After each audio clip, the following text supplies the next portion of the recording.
Hello everyone! It's me, Anna Park, and welcome back to my channel! Ayan, so nagbabalik na naman tayo, guys. Nagbabalik na naman ako sa inyo. Ayan, so ito, nakakatuwa ang topic natin ngayon kasi gusto kong i-share sa inyo to para at least yung mga, alam niyo yun, medyo nalilito, medyo nai-stress dyan kung paano nila ipaprocess, di ba? So, ako na-process ko na and waiting na lang ako to release, di ba? So, ayun, ang topic natin for today ay how to renew your business permits. So, ito ay para sa mga may negosyo na kagaya ko na nai-stress ng bongga kung paano ninyo i-renew yung mga permits ninyo dahil mamaya, 'di ba, hindi naman sa pinagdadasal natin or alam niyo 'yun, gusto nating mangyari na baka mamaya like same last year, 'di ba? Kasi parang same scenario lang din na mamaya mabitin na naman yung mga pag-process, mga kailangang i-process, 'di ba? Hindi ma-process dahil kinakabahan din ako na baka mamaya mag-lockdown na naman. So, wala na namang opisina. So, ang hirap. Sobrang hirap, guys. Alam mo yun, especially kung may business ka, alam mo yan. Sobrang hirap. So, ayun, yung sa akin kasi renewal na lang. So, how to renew? Siyempre, yung mga pag nag-renew ka, kailangan mo ng mga papers na kung ano yung mga past papers mo. Well, now, mas madali na daw mag-renew. Well, ako na-experience ko and kung tutuusin, mas madali naman ngayon. Compare nung, alam mo yun, pagkakuha mo nung bagong permit or yung before. So, mas convenient siya ngayon kasi online na lang. So, makikita nyo yan sa online, sa website ng Quezon City Hall, which is ito.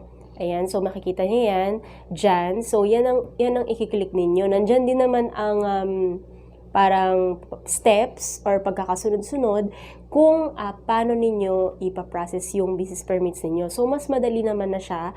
Kung baga, susundan mo lang, babasahin mo lang, no? So, iintindihin mo lang kung paano yung gagawin mo. So, ayun, nag-renew ako ng business permit. So, last week, pinrocess na namin yun. So, syempre, ihanda mo yung mga requirements mo. So, unang-una dyan, ano yun? So, unang-una, kailangan mo ng form, no, na kukunin mo dun mismo sa City Hall. Ayan. So, may mga form silang binibigay na fill upan mo yun, declaration form na tinatawag. So, yan, declaration form. So, fill upan mo yan. May mga section ka dyan. Yung name mo, syempre, yung personal details ng may-ari, kung sole proprietor ka. Ngayon naman, kung ikaw ay corporation, so ibang usapan naman yun. I don't know the process, pero sa akin kasi sole proprietor lang ako. So, ganoon lang yung process ko. So, syempre, kailangan ko muna ng declaration form. So, unang-una kasing process, guys, bago mo i-renew yung business permit mo, kailangan mo munang bayaran yung OR or tax bill mo. So, doon sila magbe-base kung magkano yung babayaran mo for your renewal of business permit. So, ayun, sa akin, since sole proprietor lang ako, hindi naman ganun kalakihan. So, first step namin, ginawa namin is yung mga documents namin na, alam mo yun, kahit hindi naman hinahanap or hindi naman hahanapin, talagang dinadala ko na kasi paano kung, di ba, biglang hanapin, so wala kang dala, and at the same time, ipa-photocopy nyo na, guys. So, para hindi na kayo mahirapan, no? Pagdating nyo doon pa kayo mag-photocopy, di ba? So, mas maganda, mag-photocopy na ng 5 copies para sure, di ba? So, may dala-dala na kayo. So, hindi na kayo pabalik-balik. Kasi ang hirap, guys. Sobrang hirap ng pabalik-balik kayo talaga as in. Sobrang nakaka-stress. At the same time, nasabayan pa ng pila. Kasi ang unang-unang kalaban mo talaga, pila, guys. Pila. So, yung iba, kumukuha sila ng mga, alam mo yun, accountant or yung mga magpa-process ng mga permits nila. Pero, ako ganun ginawa ko before. Pero nung na-experience namin na ganun lang pala. So, parang nanghinayang din ako sa ibabayad ko, diba? Yung parang isi-save mo na lang, marami pang pagpupuntahan yung pera na yun or alam mo yun, may babayaran ka pang iba, so mapupunta siya doon. So, yon, pumunta kami City Hall, kumuha ng declaration form, fill upan yung declaration form. At the same time, dala-dala ko na yung before ko na mayor's permit, 2020 mayor's permit. And then, yung photocopy, syempre, pina-photocopy ko na. At the same time, kailangan mong dalhin yung OR. Yung OR mo nung 2020 mayor's permit mo, yung tax bill mo last year. So, 2020, since 2021 na ngayon. So, yun, and then declaration form, OR, and then yung mayor's permit mo. So, hindi mo pa naman dadalhin yung mga barangay clearance mo kasi sa next step pa yon. So, kailangan ng unang-una mong gawin bago ka mag-proceed sa online ng website ng Quezon City Hall. Ayun pala, nakalimutan ko sabihin, kailangan mo munang mag-register ng account. So, kailangan mong gumawa ng account sa website ng Quezon City Hall. Actually, mas convenient ngayon kasi nandun na lahat. So, pati yung Quezon City ID, kung gusto mong kumuha, nandun na lahat. So, i-click-click mo lang and susundan mo lang yung steps. So, ayun. Balik tayo. So, kumuha ka ng declaration form, finilapan mo na, dala-dala mo yung mayor's permit mo, photocopy, syempre, and then yung OR ng mayor's permit mo last year, and then photocopy din. So, yung OR, yun yung tax bill na tinatawag. So, yon, tax declaration form. 2 copy yun, guys. 2 copy. So, 2 copy yung kailangan mo. So, may sulat-sulat ako dito kaya para hindi ko makalimutan yung sasabihin ko sa inyo. So, yung tax bill mo, yun nga yung OR mo last year. So, 2020 yun. And syempre, yung business permit mo last year din. So, i-photocopy nyo na yan. Pati yung inyong OR. Kailangan naka-photocopy siya kasi kukuhanin po nila yung photocopies. And then, ito, yung breakdown of sales or certification of sales mo noong 2020. So, yan naman guys ay kukuhanin ninyo sa inyong accountant. Ayan, so ang accountant magbibigay niyan sa inyo. Kasi kailangan may sealed yan ng accountant, no? So, hindi nyo siya pwedeng dugain kasi pagdating nyo po doon sa City Hall, step by step, pag-submit nyo ng requirements, tinitignan po nila yung sealed, kung fake or finake mo lang. So, makikita nila yan. Kaya nako guys, ingat kayo dyan. No to fake tayo. Okay? And then, yun. So, breakdown of sales or certification of sales. Breakdown of sales, kung more than one yung business mo or marami multi-business ka, so, kailangan mo ng breakdown of sales. At the same time, certification of sales from your accountant. So, yan yung pang-apat. And then, kung sole proprietor ka, kagaya ko, certification lang ang hiningi sa akin, certification of sales. Ayun. Ng 2020 yan. So, next naman is ito. Kailangan mo ng percentage tax. Kung non-VAT ka, binabayaran mo sa BIR. Kung non-VAT ka, yung declaration mo, so percentage tax ka lang, kagaya ko. Non-VAT kasi ako. So, that is 2551Q dun sa VAT returns na binabayaran ninyo sa BIR. Okay? So, yun yung kailangan ninyo kung non-VAT kayo, kung non-VAT. Okay? Take note kung non-VAT. Okay? So, kung may VAT naman, ito, kailangan mo ng 2550Q. Okay? Or yung 2550M mo. Okay? So, or hahanapan ka rin ng ITR mo nung 2020, which is 1701 and then 1702. So, yan, hahanapin yan sa inyo. Well, ako, percentage tax lang ako kasi non-VAT nga ako. So, that is 2551Q sa VAT returns. Ayan. So, next, ito naman. Kailangan mo ng ITR with financial statement noong 2019. Kung negosyo mo, nagsimula ka ng 2019, kailangan mo ng ITR or yung financial statement. So, again, kukuhanin mo yan sa iyong accountant. Okay? So, next, ito, kung for example, busy ka, diba, kahit sole proprietor ka, busy ka, and hindi mo maasikaso, mag-process sa City Hall, so you can ask or you can get an SPA, yung SPA mo. So, you can get a SPA or yung parang representative mo, authorized representative mo. So, SPA, kailangan mo na siyang bigyan ng special power of attorney. So, ayan. So, meron siya noon. Then, makakaprocess siya. Walang problema kasi hinihingi din po ng City Hall ang SPA. So, for example, hindi ikaw ang owner, representative ka lang, kailangan mo ng SPA. And original po yan, kukuhanin ng City Hall. Okay? So, next naman ng process, ito naman. So, okay na. Yun yung first step. So, may first, second, third, fourth, ito. Ipapakita ko na lang, ito siya, yung mga steps. So, sa first, yun pa lang yun guys. First pa lang yun. So, sinubmit mo yung declaration form mo together with the requirements. So, i-check nila yan. Kung kulang ka ng isa, sorry guys, pero hindi ka makaka-process. Kailangan mong isubmit lahat yan ng kumpleto. Kasi kung hindi rin po nila ipaprocess yan. Okay? So, next naman tayo. So, after no na okay na, so itatataka na nila yan. Pagtatak nila, punta ka na sa next step. Pagdating sa next step, so may verification yan. Yun yung second step, i-verify. Okay, kompleto yung requirements. So, dun na yung parang i-assess ka, assessment na tinatawag. So, yun. And then, yung third step naman, madali lang, mabilis lang naman eh. Yung matagal lang naman is yung pagpila talaga. Kasi hindi nga ngayon pwede na sabay-sabay lahat. So, by 10, 10, 10, 10, ganun. Tens by tens pinapapasok. So, hindi siya lahatan na 20s or more than.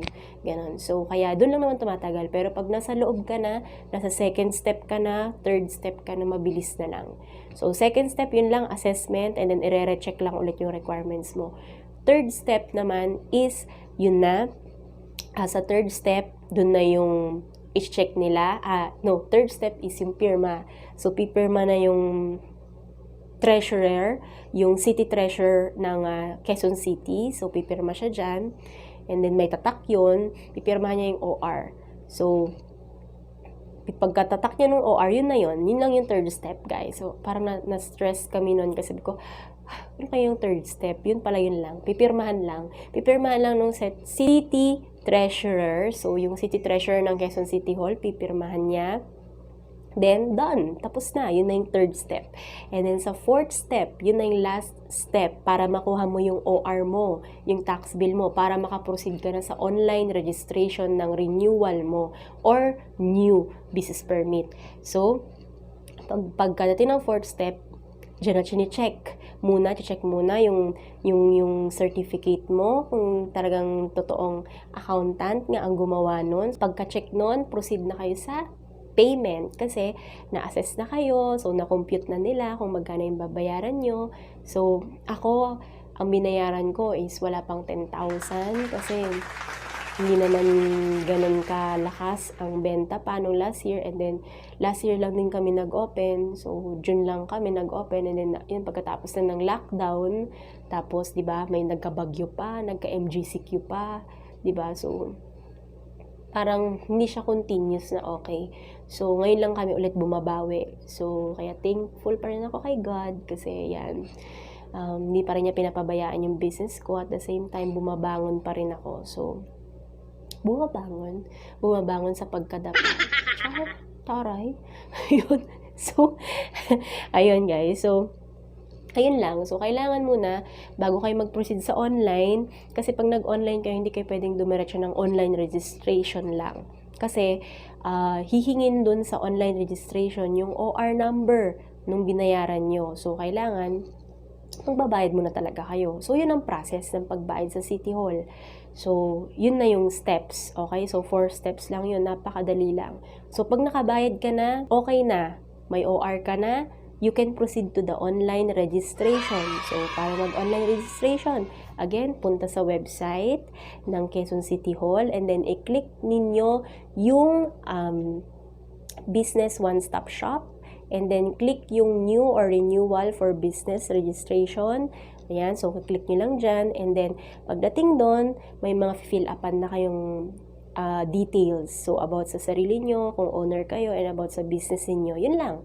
And then, ilalagay nyo doon yung OR number, mayor's permit number, and then yung other details. And then, pagkatapos noon, ano ba yung ginawa ko? Pagkalagay ng OR number, mayor's permit number, pangalan ko, pangalan ng business, tapos kailangan ng picture. So, kailangan scan. So, naka-scan copy ng OR, no? And mayor's permit. So, kailangan i-scan nyo siya, then i-upload nyo siya dun mismo. Nandun naman yan guys, sunod-sunod naman yan. So, i-upload nyo lang. And then, after nun, Pagkatapos yung i-upload doon yung scan copy, na-fill up na ninyo yung OR number, yung OR receipt number. After nun, next step na, which is yung fill up na kayo ng mga details or yung mga about sa business ninyo, address, etc. Yan, so name ng business, ganyan. So, dun nahihingin yung mga other requirements. So, nandyan na yung unang-una, kailangan na nyo munang scan lahat to guys ha. Scan, copy. Don't forget that. Scan, copy. So, kailangan nyo dyan, unang-una, yung barangay clearance. So, kailangan nakakuha na kayo ng barangay clearance bago kayo mag-registration. Kailangan yan. So, scan copy din ng barangay clearance, ng locational clearance ninyo. And then, ano pa ba? Kailangan pa doon, locational clearance, barangay clearance, and then, photos ng business ninyo, yung mga labas at saka loob na photos ng business ninyo. And then, andun yung mga requirements. Depende kasi siguro siya kung anong type ng business ka. So, susundan mo lang naman siya. Pero, dun na sa online, more on upload na siya. So, kailangan nakascan na lahat ng mga requirements para upload ka na lang ng upload. So, mas mabilis na yung process niya. So, ganun lang siya. And then, after nun, mag-waiting ka na lang kung kailan mo makuha yung release or yun, kung mag-appointment ka. Kasi kung online, kasi ako na-process ko pa lang siya eh. So, kung online, siguro parang mag-aantay ka na lang ng delivery. So, delivery nung mayor's permit mo. Mamimili ka kasi kung pipick upin mo or delivery siya.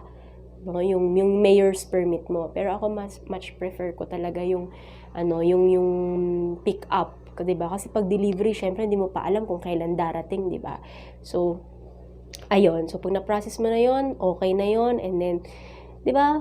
For the whole year, wala ka ng problema sa business mo, nagwi-waiting ka na lang, 'di ba? So, ayun, and then may nag-offer din sa akin na ipaprocess ko na lang, pero naisip ko rin na, 'di ba, laking tipid din 'yun sa part ko na parang pwede naman pala ako mag-process, ba't kailangan pa ipaprocess, 'di ba? So, ayun lang, nakakatuwa lang kasi nakatipid ako ng bongga. So, ayun guys, sana may natutunan naman kayo sa video na to. And ayun, sa may mga negosyo dyan, laban lang tayo kahit may pandemic ngayon.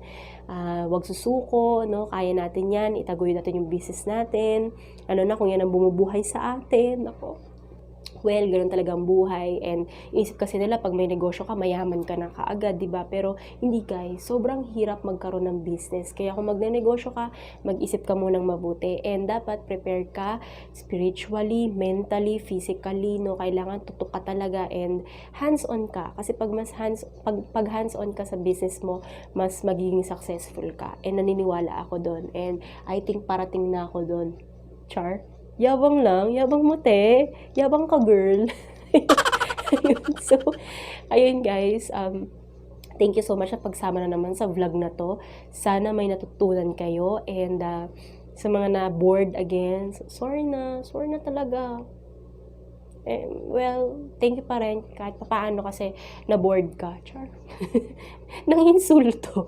Nang inis lalo. Hindi, friendship tayo guys. Ayan, so mga cuties, thank you so much. And sana i-share nyo tong video na to para makatulong tayo dun sa mga nai-stress na kung paano nila i-renew yung mga business permit nila, nakagaya ko din. So, sana may natutunan kayo. And, syempre guys, don't forget to follow me on my social media accounts, and don't forget to subscribe on my channel, Anna Park Official, and click the notification bell for more updates. Ayan naman. So, see you on my next vlog, cuties. Bye-bye! Thank you!